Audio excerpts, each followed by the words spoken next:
Et ça, Sylvain Cléroux qui présente l'émission Un jardin en nous.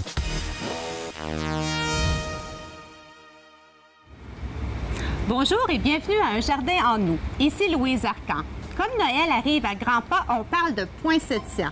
Ici, au Cerf Sylvain Cléroux, on produit des poinsettias par milliers. Et pour en parler avec moi de cette culture particulière, j'accueille mon ami et agronome Alain Charbonneau. Bonjour Alain. Louise. Bonjour Louise. Bonjour. Alors, on est entouré de poinsettias. Là, ici, on regarde, ils sont beaux. On a commencé à les livrer dans les magasins. Mais avant d'en arriver à cette étape finale, il y a eu un long procédé de culture. Oui, c'est un procédé de culture qui se fait sur une année complète.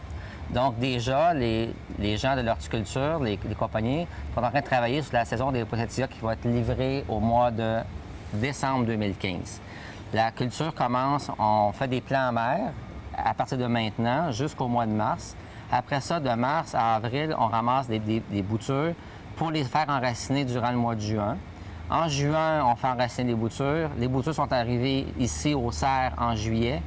Puis, tout de suite après la saison des fleurs, le printemps, en juillet, on commence la culture des poinsettias. Donc, c'est une culture qui se fait de juillet, août, septembre, octobre, novembre. Donc, on parle de 5-6 mois de production. Exactement. Et c'est une production qui est très coûteuse parce que ça coûte cher de chauffage et le monde ne pense pas que les poinsettias, c'est aussi complexe. Non. Vraiment complexe comme culture. Le chauffage est très important parce que la température minimale à laquelle on peut mettre le poinsettia, c'est 15 degrés Celsius. Mais l'optimal, c'est entre 18 et 20 degrés. Donc, si on a des températures froides à l'extérieur, le chauffage est une très grande partie du coût de production. De production, effectivement. En plus, le poinsettia, c'est très technique dans le sens l'arrosage, c'est très important, le sol. Peux-tu nous expliquer c'est quoi le plus important d'une culture de poinsettia? Le plus important dans la culture de poinsettia, c'est pour ceux qui vont les avoir pour nous, ici, le plus important, c'est, vous allez voir, chaque plante a un goutteur unique. On appelle ça un système de goutte à goutte. En plein ça. Chaque plante reçoit la même quantité d'eau à chaque journée ou au besoin. Et pourquoi qu'on l'insère dans le pot comme ça? C'est qu'il ne faut pas qu'il y ait d'eau sur le feuillage. En plein ça. C'est pour vraiment s'assurer que le feuillage soit vraiment propre, intègre, qu'il n'y ait aucune tache sur le feuillage. Puis en même temps, aucune nécrose, aucune maladie qui soit provoquée sur le feuillage par l'eau qu'on pourrait mettre. C'est une des principales causes de maladie chez le poinsettia, c'est souvent l'arrosage, qui va former un champignon et tout. Alors, c'est important à la maison aussi de bien arroser au niveau du sol. À la maison, l'important, c'est d'arroser au niveau du sol. L'important, c'est de faire une lecture on met de l'eau, puis on prend le poids de la plante. Puis à ce moment-là, quand on arrive, parce qu'il ne faut jamais surarroser un poinsettia. Puis quand on a des cache-pots, comme ici, on prend un exemple, on a une plante avec un cache-pot. Les gens ont tendance à mettre beaucoup trop d'eau. Il s'accumule de l'eau ici, dans le fond, et ça fait pourrir les racines. Exactement. Ce que je dis à mes clients, toujours faire une incision, jamais conserver. Si on conserve le cache-pot, vraiment, qu'il y ait une évacuation d'eau qui est très importante. Soit une incision, ou bien ce que l'on fait, on enlève le cache-pot, on le met dans le lavabo, on laisse égoutter. Après ça, on remet le cache-pot. Ou bien on fait des incisions, puis on met une assiette en dessous. Mais il ne faut jamais qu'il y ait d'eau dans l'assiette. Il ne faut jamais que la plante ait de l'eau dans les racines soient dans l'eau. Oui, exactement. Parfait. Aussi, au niveau des poinsettias, je regarde, là, on a le rouge conventionnel qu'on voit, mais il y a plus que du rouge conventionnel. Là, je regarde ici, il y a des belles couleurs qu'on a prises dans les serres. À l'origine, la poinsettia est une plante qui est un arbuste qui vient de l'Amérique du Sud, surtout au Mexique. Puis, ce qui est arrivé, c'est qu'il y a eu des gens qui ont trouvé la plante intéressante et ils l'ont adaptée pour la culture de Noël. La première fois qu'on a utilisé cette plante-là pour Noël, c'est en 1825. Et j'ai une question pour toi en parlant justement de ça. Est-ce que tu sais où vient le nom poinsettia? Non, ça, par exemple, non. C'est sûr que c'est le fob, mais le poinsettia vient du nom d'un nom commun qui était M. Robert Joël Poinsett. Et lors d'un voyage au Mexique, il a trouvé cette plante extraordinaire et c'était un médecin, il a cultivé, il a pris une bouture de ce poinsettia et c'est devenu maintenant le poinsettia qu'on connaît dans le début des 1800. À son honneur. À son honneur. Alors, le poinsettia vient du mot poinsett de M. Robert Poinsett. Je te faisais une farce quand je te disais, je le savais pas. Je le sais que tu le savais. Mais, à son honneur aussi, on a déterminé que le 12 décembre de chaque année est la journée nationale des poinsettias. En l'honneur de M. Poinsett, qui est mort un 12 décembre. Ah, bon, tu vois, tu m'as appris quelque chose. Et on est là pour s'apprendre l'un à l'autre. C'est extraordinaire, l'horticulture, c'est ça. Hein? Le nom de la plante commun, on appelle ça l'étoile de Noël, de par sa forme. Et le nom scientifique, c'est l'Euphorbia pulcherrima. C'est ça. Donc, c'est un euphorbe. La plupart des gens vont confondre qu'ils pensent que le rouge qui est ici, ça se trouve être la fleur. Mais ce sont des bractées. Exact. Les bractées, la fleur se trouve être au centre. C'est une fleur qui est extrêmement minuscule. Puis pour l'achat, si on veut s'assurer que le poinsettia dure longtemps chez soi, idéalement, c'est qu'on doit s'assurer que les fleurs soient encore là, puis elles soient le moins ouvertes possible. Donc, c'est un signe qui nous dit où la plante est rendue dans son cycle de production. Si on voit qu'il n'y a plus de petites boules ici au centre, ça veut dire qu'elle est à la fin. Donc, elle a commencé à pas mourir, mais à avoir moins de vigueur. Exactement. Et pour avoir des bractées de cette couleur-là, ce sont des plantes qui fleurissent pour des journées courtes de septembre à la mi-octobre. Ah, bien ça. Parfait. Peux-tu nous l'expliquer un peu? Parce que souvent, le consommateur va nous demande comment on fait pour faire refleurir là, un poinsettia. Et souvent, j'ai entendu dire, on met ça dans le garde-robe. Non, c'est sûr. Bien, oui et non. C'est ça. Il faut l'expliquer, c'est qu'on ne peut pas le mettre dans le garde-robe, fermer la porte et le reprendre un mois après. C'est sûr qu'il va être décédé, qu'il va être mort. Pas du tout. C'est vraiment juste qu'il a besoin des journées courtes. Oui. Alors, je te laisse une journée courte, ça se trouve être une journée dans laquelle il y a plus d'ombre, de noirceur que de lumière. Donc, si on prend la journée d'une 24 heures, on a un système de 12 heures, 12 heures. Si on a 12 heures de lumière, c'est une journée neutre. Si on a plus que 12 heures de noirceur, ça devient des journées courtes. Donc, il faut mettre le poinsettia de septembre, octobre, novembre dans un environnement de noirceur de plus de 13 heures par jour. Donc, on doit le prendre à toutes les 6 heures à chaque jour, le mettre dans le garde-robe si on veut, puis le ressortir le 8 heures le lendemain matin. C'est un peu compliqué, on Je ne suggère pas du tout. Non, c'est ça. Je pense que les producteurs font tellement une belle job. Et c'est peu coûteux aussi, alors, d'en arracher un à chaque année. Puis aussi, quand on le conserve, c'est qu'il n'y aura pas cet aspect-là, parce que quand il est produit dans les serres, on met des retardants, on met vraiment, là, on fait une culture pour le laisser beaucoup plus compact. Quand on le conserve, il devient plus arbustif aussi. En plein ça. Donc, il devient à l'état naturel, même si c'était sélectionné comme pour être compact. Quand on le garde sur plus qu'une année, la plante explose un peu en volume, puis c'est jamais des proportions esthétiques. C'est ça, exactement. Il y a moins de fleurs aussi, puis ils sont plus, vraiment plus étiolés, si je peux me permettre. En plein ça. C'est beaucoup moins intéressant au niveau visuel. Parfait. Et si j'ai eu un poinsettia de 2 couleurs, est-ce que l'année prochaine, quand je vais l'avoir conservé, il va revenir de cette couleur-là et il va devenir rouge? Non. Dès qu'on sent de la couleur, premièrement, les poinsettias de couleur sont toutes venues d'une plante rouge. Il y a eu une mutation à l'origine, puis il y a eu une plante qui a muté, puis on a développé toutes les autres couleurs à partir de cette plante-là. Okay. On retrouve dans les couleurs, les gens pensent que juste dans le rouge ici, on a du rouge. Le rouge qu'on retrouve le plus souvent dans le marché, c'est ce rouge moyen-là. Oui, standard. On retrouve un rouge foncé. Puis maintenant, il y a une nouveauté qu'on appelle le Bourgogne. Mais mon coup de cœur, il est vraiment magnifique. C'est vraiment un nouveau rouge qui est orangé, il est flamme, il est vraiment très beau. Et c'est vraiment la première année, je crois, qui est sur le marché, celui-là. Oui, c'est vraiment une nouvelle variété. À ma connaissance, c'est seulement au Cerf Sylvain-Cléroux qu'on peut l'avoir. Exactement. C'est une variété qu'on a découvert, qui a été faite en Californie et qu'on a introduit. Par la famille Eke. Parce qu'il y a une famille qui s'appelle Eke en Californie, c'est vraiment eux qui ont mis la main mise sur le poinsettia et ils ont hybridé. Grâce à cette famille-là, on a une multitude de choix de plantes et c'est eux qui contrôlent le marché des plantes professionnelles. Exactement. Les boutures qu'on achète, ils viennent exactement beaucoup de cette famille-là. J'ai ici, moi je l'appelle mon chip au ketchup, là, je le trouve tellement beau. Oui, vraiment... très, très beau. C'est pour ça que très souvent, dans les magasins grande surface, on retrouve que le rouge. C'est pour ça que je suggère qu'on vienne en boutique ou bien chez des fleuristes. Quand on vient dans des boutiques comme la boutique Sylvain-Cléroux, on se trouve à avoir un choix de couleurs beaucoup plus intéressant. Et si je peux me permettre, tu me fais penser justement aussi, acheter un poinsettia chez le producteur, c'est une grosse différence aussi. Parce qu'ici, Magane, un poinsettia, c'est le transport. Alors, quand on l'achète vraiment dans sa maison de naissance, si je peux dire ça, le poinsettia, il est vraiment beau parce que c'est très fragile. Bien, c'est une plante qui est fragile, il faut s'entendre, fragile physiquement, mais de façon globale, la plante est vraiment résistante. C'est ça. Elle est fragile dans le fond de transport. Je veux dire, pour être enveloppée, on risque de briser des bractées. C'est vraiment dans ce sens-là. Oui. Ce qui est vraiment difficile pour la plante, c'est la manipulation. Si on manipule de façon maladroite, on peut briser une branche. Mais sinon, la plante est vraiment robuste. Si on la laisse sur un comptoir, il n'y a aucun problème. Et on peut le conserver même tout l'été. Jusqu'à Pâques. Et plus. Et on pourrait le planter effectivement à l'extérieur. Ça n'a pas la capacité de l'hiver, mais ça pourrait nous faire un petit arbuste à l'extérieur. Oui.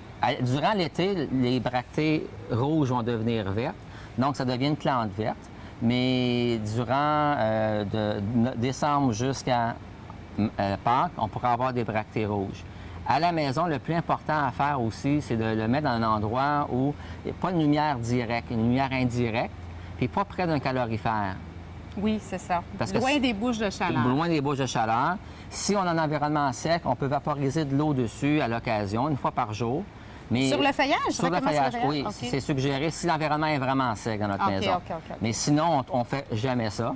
Donc, si on a un environnement normal, 55 degrés pourcentage d'humidité et plus, on n'a pas besoin d'avoir de vaporiser de l'eau sur le feuillage. Bien, merci beaucoup, Alain, pour tous ces conseils. Ça passe tellement vite quand tu viens me visiter. Merci, je te souhaite un joyeux Noël. Joyeux Noël à toi aussi, à ta famille. Merci. Quand on parle de décoration de Noël, on pense nécessairement au rouge. Mais depuis les dernières années, ça a beaucoup évolué. On retrouve sur le marché des décorations de toutes les couleurs. On retrouve du bleu, du orange, du jaune, du mauve. Et on a su adapter les poinsettias pour aller agencer avec notre décoration. Et pour en parler avec moi des poinsettias de toutes les couleurs qu'on peut peinturer, je reçois Mme Marie-Josée Benoît. Bonjour, Marie. Bonjour, Louise. Alors, les clients me demandent souvent, là, est-ce que les couleurs qu'on retrouve comme le bleu, le mauve, c'est naturel? Le poinsettia est naturel, sauf que c'est teint. C'est une teinture vraiment qu'on applique. Il y a deux manières de faire. Il y en a un concentré qui est à l'éthanol ou on a en aérosol qui est à l'acétone. D'accord. Et quand on peinture un poinsettia le bleu, comme ça, on part avec quelle sorte de poinsettia? Un blanc, je crois, pour débuter? Généralement, si c'est bleu qu'on veut, on prend le blanc le plus pur possible. C'est ce qui va donner le beau bleu. S'il est un peu jaunâtre ou rosé, ça va changer la teinte.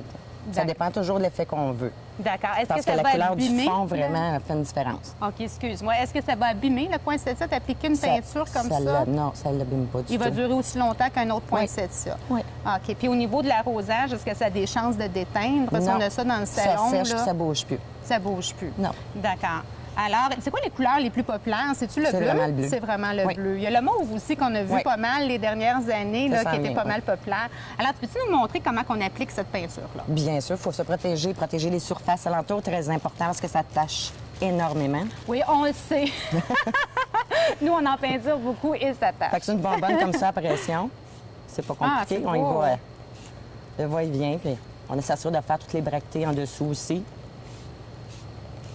Ça prend combien de temps pour sécher la peinture quand on applique comme ça? L'éthanol comme ça, c'est un peu plus long. Je dirais, avant de le manipuler, là, attendre au moins 1 heure. OK. Au moins. Alors, si on a à peut- l'emballer, il faut attendre Alors, on 6-8 peut heures. appeler aux endroits qui peinturent les poinsettias comme on sert Sylvain Cléroux et passer notre commande, Oui. dire j'aurais besoin de faire confectionner 5 beaux poinsettias mauves, Oui. 1 heure à l'avance Oui, et y a on pas va de les problème. faire Oui. sur mesure. Aussi, qu'est-ce qui est super beau, c'est d'y rajouter des brillants. Alors, ça fait vraiment, là... Pendant que la teinture est encore humide, le brillant colle. C'est ça, exactement. Ça l'évite de mettre de la colle. Parce que souvent, avant, on appliquait de la colle pour faire coller le brillant, puis ça abîmait, là, Ouais. ça donnait là, quand même alors un choc à la plante. Alors, et voici. Puis, je vois ça coule effectivement beaucoup, mais ça va sécher puis ça va rester Oui. vraiment beau comme ça. On peut en appliquer plus qu'une couche aussi si on veut avoir de plus en plus foncé.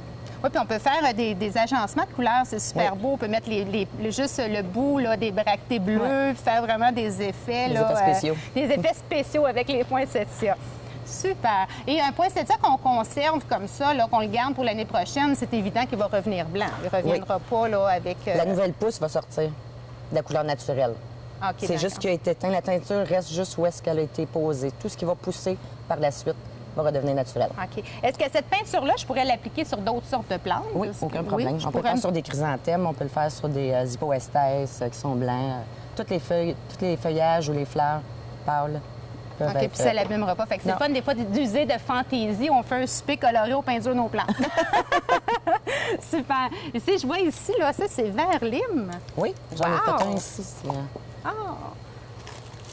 C'est assez spectaculaire comme couleur. Là. Tu sais, on va À la mode. vraiment faire parler À la mode, nos oui. invités. Alors, on se met à peinturer nos poinsettias. Ça fait un Noël là, tout en couleur. Tout en couleur.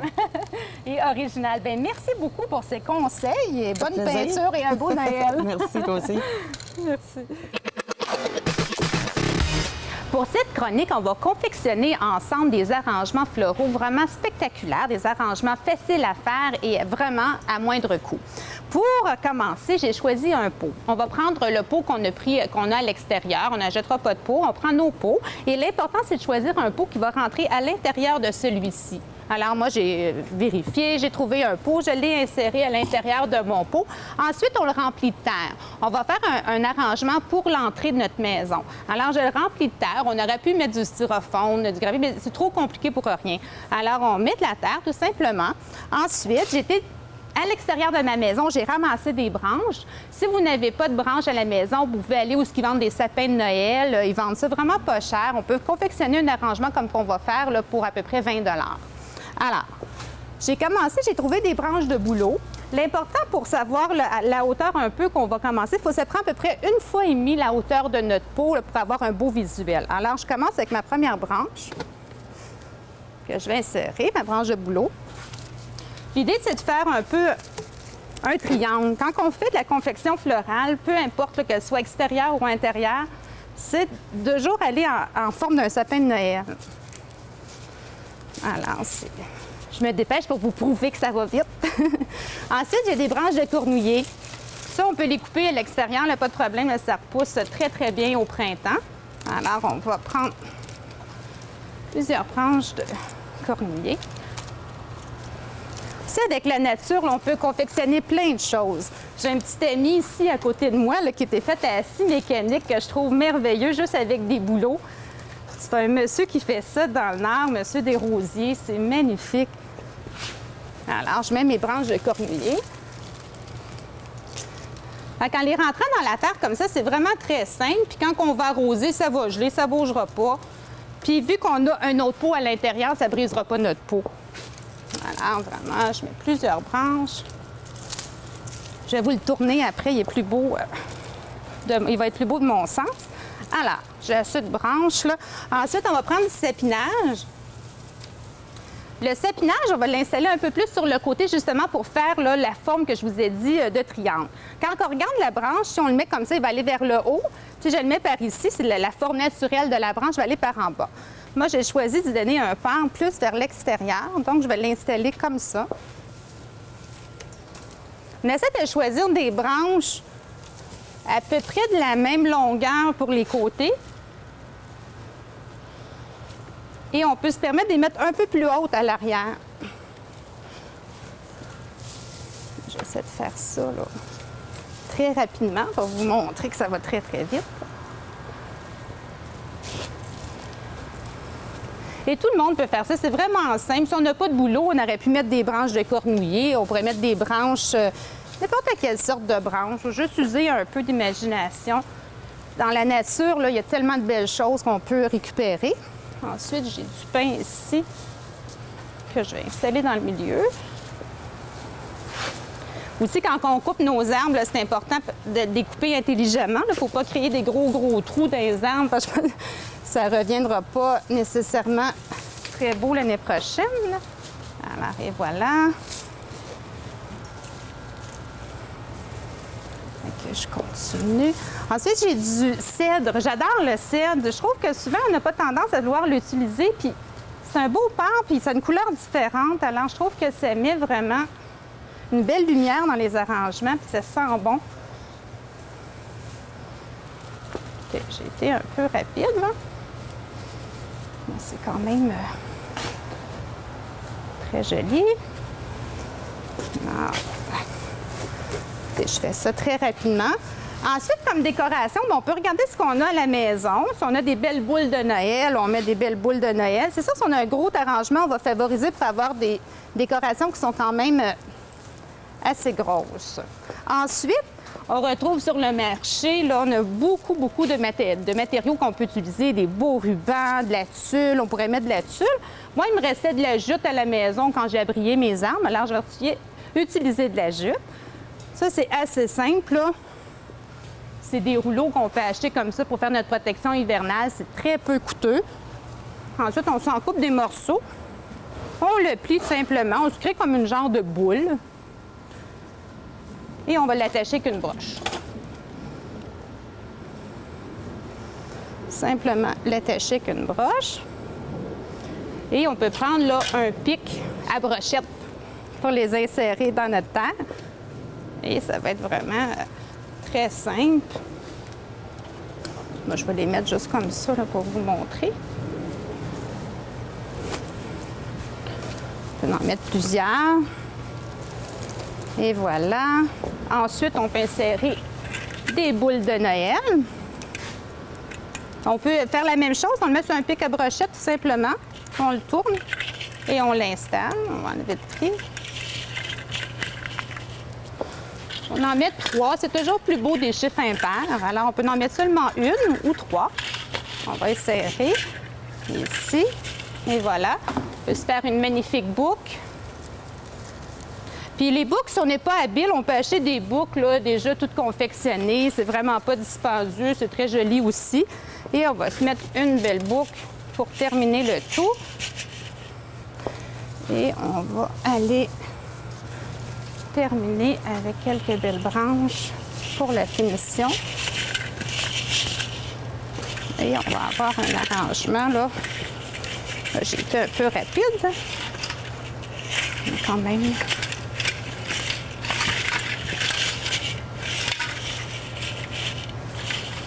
Et voilà. Alors, on va avoir un arrangement qui est vraiment spectaculaire. Je l'ai attaché un peu rapide, là. Ça. On va avoir un arrangement quand même très joli pour mettre à l'entrée de notre maison. On aurait pu rajouter là, des grosses cocottes. C'est d'user de notre imagination. Aussi, quand on reçoit des invités, le plus important de la maison, c'est toujours avoir un oasis. Avec un oasis, là, ça coûte absolument rien, presque 1 $, et on peut faire vraiment des petites merveilles avec un oasis. Alors, si on a un souper à la maison, on a simplement, là, on a toujours des assiettes qui traînent à la maison. Ça peut être même une assiette de notre vaisselle. Sauf c'est bon qu'elle ait un petit rebord pour maintenir l'eau. Alors, on coupe tout simplement un oasis qu'on va insérer dans le fond. On va s'insérer là, des petites branches tout le tour et ça va donner vraiment un petit centre de table comme celui-ci. On peut y mettre une chandelle, on pourrait même y mettre une petite pomme, très jolie, des cocottes, très, très, très simple à réaliser puis très jolie. On peut faire la même chose avec des petits centres de table, avec un oasis, on peut vraiment créer n'importe quoi avec du feuillage. Et aussi, on a tous à la maison des paniers qui traînent, qu'on a reçus en cadeau et on ne sait pas trop quoi faire avec. Ça peut être une bonne opportunité d'offrir des cadeaux. Alors, tout simplement, dans le fond, on peut insérer un sac de vidange, un sac de plastique et aller en centre jardin, acheter quelques plantes. Et c'est très, très simple. Juste insérer les plantes là, directement à l'intérieur. Et ça va être un arrangement, là, si j'aurais acheté les plantes là, chez nous, là, à moins de 15 $, là, j'aurais un arrangement comme celui-ci. Alors, ça va être vraiment, là... Et voilà, vraiment de mettre les plantes à l'intérieur. On peut par la suite là, rajouter de la tuile tout le tour si on en a, mettre des décorations. On peut mettre une belle boule de Noël, quelques branches. Qu'on a pris n'importe quelle sorte de branche, dans le fond. C'est très, très joli. Et voilà. Et on aurait pu faire une belle boucle là, et d'offrir en cadeau, arriver chez nos invités avec un arrangement comme celui-ci. C'est spectaculaire et ça fait vraiment plaisir. Il faut juste user d'imagination, prendre des choses, jouer avec la nature et vraiment, on peut créer là, vraiment des petits arrangements merveilleux et passer un très beau temps des fêtes. Dans le temps des fêtes, on est souvent invité. On cherche souvent un petit cadeau à offrir. Pourquoi pas offrir des fleurs? Il n'y a pas seulement des poinsettias dans le temps des fêtes. Il y a toutes sortes de plantes qu'on peut offrir et vraiment spectaculaires. Je vais vous en présenter quelques-unes. C'est sûr que le temps des fêtes, c'est aussi le temps des amaryllis. Les amaryllis, qui est vraiment une magnifique bulle. Quand on l'offre comme ça, dans 4 semaines, on va avoir une magnifique belle fleur qui va apparaître. Et c'est vraiment une plante à découvrir pour la saison des fêtes. Aussi, sur le marché, dans le temps des fêtes, il y a les élabores, qui est à la base une vivace. Alors, on peut l'offrir. En plus, elle est odorante. Et la personne à qui on va l'offrir pourra la planter dans son jardin là, au printemps qui vient. Alors, pourra la garder dans la période des fêtes avec un petit côté odorant dans la maison et la planter en jardin. Dans la même lignée des plantes vivaces, on a le Goltera ici, qui est vraiment une variété de plantes d'accompagnement qu'on peut mettre dans des petits paniers pour agencer des petites compositions de fête. Et on pourra le planter également dans le jardin qui est dans la zone du Québec, qui est une zone 4. Aussi, il y a plein de choses, de variétés qui s'offrent à nous. Pourquoi pas offrir une orchidée? Les orchidées, quel magnifique cadeau pour le temps des fêtes. On a les azalées.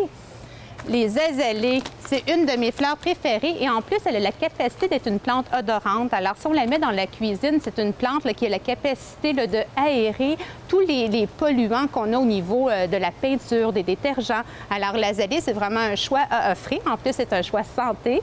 Et c'est facile à conserver. C'est une floraison qui va durer en moyenne 1 mois et demi.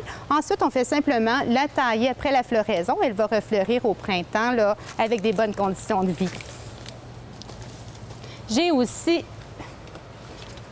l'anthurium, que j'aime aussi, qui est une plante verte magnifique qui fleurit 2 fois par année. Elle a aussi la capacité d'être une plante, elle fait partie des plantes dépolluantes dans la maison. Alors, c'est une plante idéale pour la cuisine aussi, pour tout ce qui a des niveaux des détergents et tout. Et c'est un petit cadeau parfait à offrir. En plus, sur le marché, qu'est-ce qui est le fun maintenant quand on offre des cadeaux? Il y a des beaux pots comme ça qui s'offrent à nous et on peut écrire un petit message. Mettons qu'on va souper, on pourrait simplement écrire merci pour l'invitation ou mais je suis contente d'être là, peu importe, je vous aime. C'est des petits mots qu'on peut passer là, en offrant la plante et c'est le fun. Il y a des liscala, j'ai tellement de variétés, des calanchos. Oui, on a des petits arrangements là, pour ceux qui ont moins le pouce vert, des petits arrangements de cactus qu'on peut offrir. Alors, offrir des fleurs, c'est offrir la santé, c'est offrir du bonheur. Et sur ces mots, je vous souhaite le plus beau des Noëls.